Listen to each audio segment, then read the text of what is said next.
Other assumptions, as I said, wages across the district, we have contractual obligations.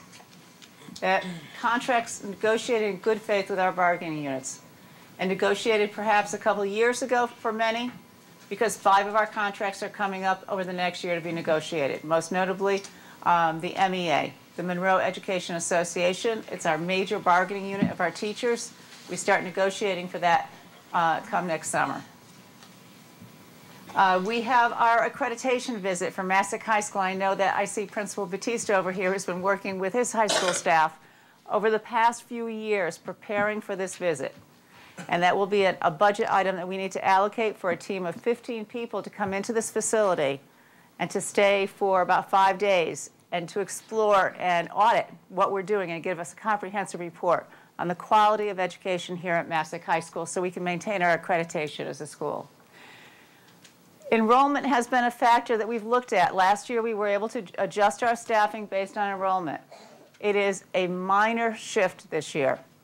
We will have a few adjustments in staffing, but not major.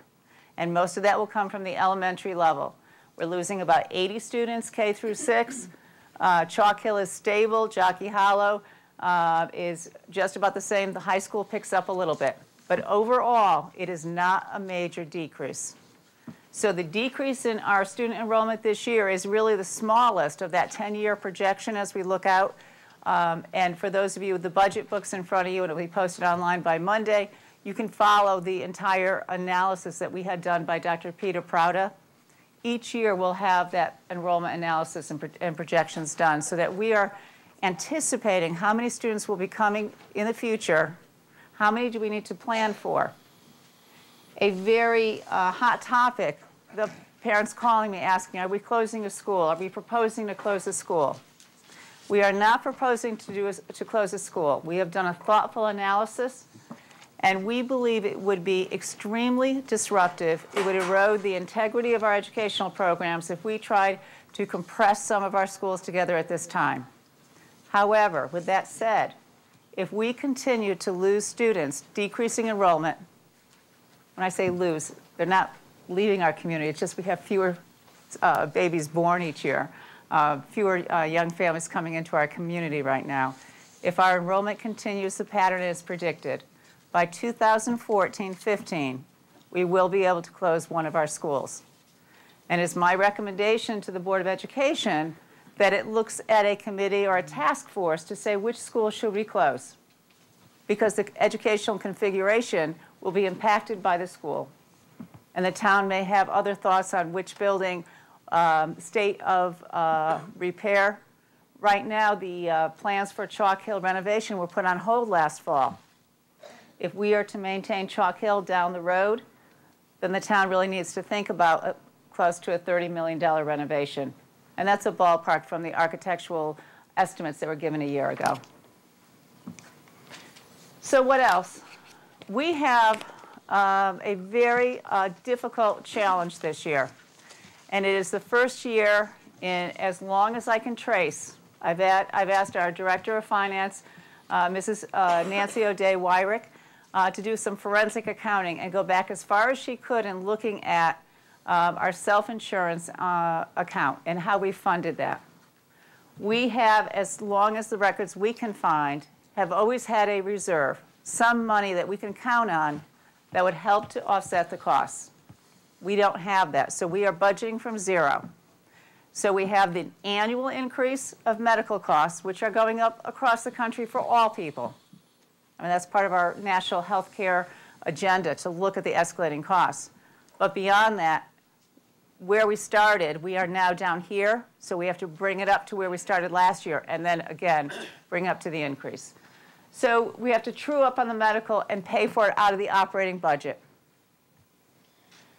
If you remember back in May last year, after the third referendum, it was a very close referendum, it did pass, we monitored our medical reserve account, and it had been trending down, meaning a lot of claims were coming in because we pay the medical bills of our employees and dependents.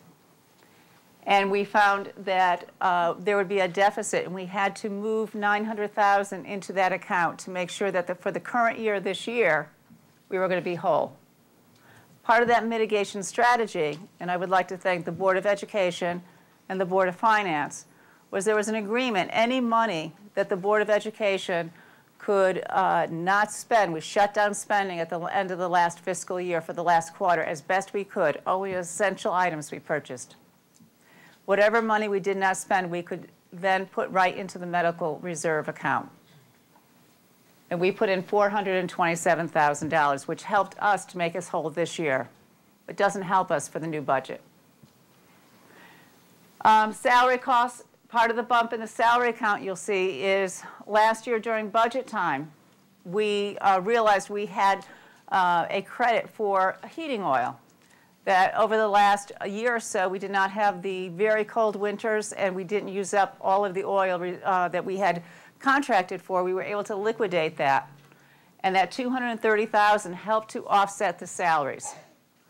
So when you get one-time revenue that comes in, but it's not in your operating budget, it's great for the year we're living in.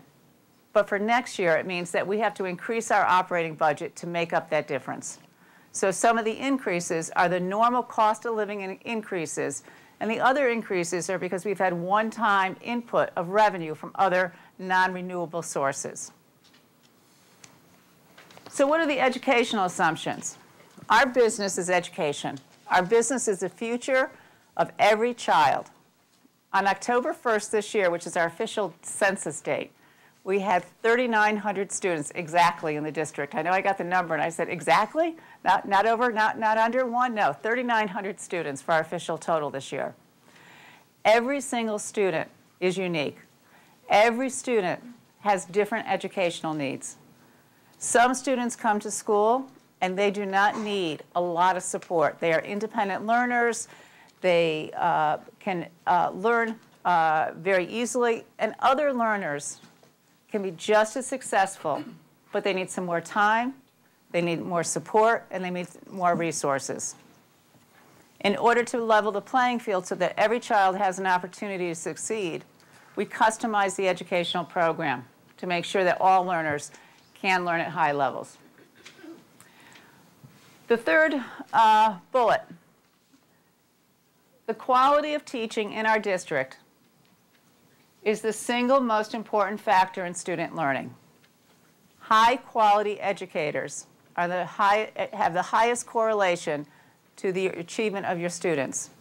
So as a district, we try to attract, we try to retain, we want the very best to come to Monroe and to serve our students. And with that said, that's the reason why we try to make sure we have appropriate professional development. We constantly training our own staff so they are better prepared to meet the needs of our children. And there is a correlation between the level of resources and degree of student learning, but it's not all about resources. You've got to look at what is the quality of education happening in that classroom.